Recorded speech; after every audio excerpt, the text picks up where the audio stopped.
కామారెడ్డి జిల్లాలో ఇటీవల కురిసిన భారీ వర్షానికి జిఆర్ కాలనీ ముంపుకి గురైంది. వరద బాధితులకు తిమ్మయ్య గారి సుభాష్ రెడ్డి ఎస్ఆర్ ఫౌండేషన్ ఆధ్వర్యంలో ఆర్థిక సహాయం అందజేశారు. ఇంటింటికి 3,000 రూపాయల విలువైన నిత్యావసర వస్తువులను ఫౌండేషన్ ప్రతినిధులు అందజేశారు. స్థానికులతో మాట్లాడి సమస్యలను అడిగి తెలుసుకున్నారు. వరదల్లో పిల్లల పుస్తకాలు కొట్టుకుని పోవడంతో 2 రోజుల్లో అందజేస్తామని హామీ ఇచ్చారు. ఇబ్బందికర పరిస్థితుల్లో ఆదుకున్న ఫౌండేషన్ ప్రతినిధులకు కృతజ్ఞతలు తెలిపారు కాలనీవాసులు. ఎస్ఆర్ ఫౌండేషన్ వ్యవస్థాపకుడైనటువంటి సుభాష్ రెడ్డి గారు, తిమ్మయ్య గారి సుభాష్ రెడ్డి గారు ఈ జిఆర్ కాలనీ పరిస్థితి చూసి తీవ్రమైనటువంటి వరదలతో కాలనీ మొత్తం ఫస్ట్ ఫ్లోర్ వరకు వాటర్ వచ్చినాయి. వీళ్ళ అర్థనాదాలు చూసి సుభాష్ అన్న చలించిపోయి, సుభాష్ అన్న స్నేహితులైనటువంటి వారు ఇక్కడ ఈ కాలనీ గురించి పరిస్థితి గురించి వివరించడం జరిగింది.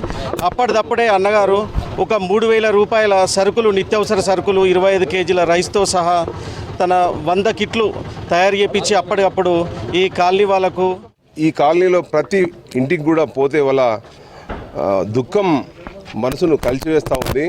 ఈ విషయాన్ని మేము మొన్న కూడా చూసి తిమ్మయ్య గారి సుభాష్ రెడ్డి గారికి వివరించడం జరిగింది. వెంటనే స్పందించి వారికి ఒక్కొక్క కుటుంబానికి, ఇక్కడ 42 కుటుంబాలు ఉన్నట్టుగా వాళ్ళ సభ్యులందరూ చెప్తా ఉన్నారు, వాళ్ళందరికీ 25 కిలోల బియ్యంతో పాటు 3,000 రూపాయల నిత్యావసర సరుకులు కూడా ప్రతి ఇంటికి వెళ్ళి పంపించడం జరుగుతుంది. సుభాష్ రెడ్డి గారు తన వంతు చిన్న సహాయంగా ప్రతి ఇంటికి వెళ్ళి అందరినీ కలిసి మనం ఓదార్చి వాళ్ళకందరికీ ఇంటికి సరుకులు పంపిణీ చేయమని చెప్పిండు. సుభాష్ అన్న టీము మొన్న వచ్చింది 3 రోజుల క్రితము. ఇంటింటికి ప్రతి ఇంటికి తిరిగిండ్రు.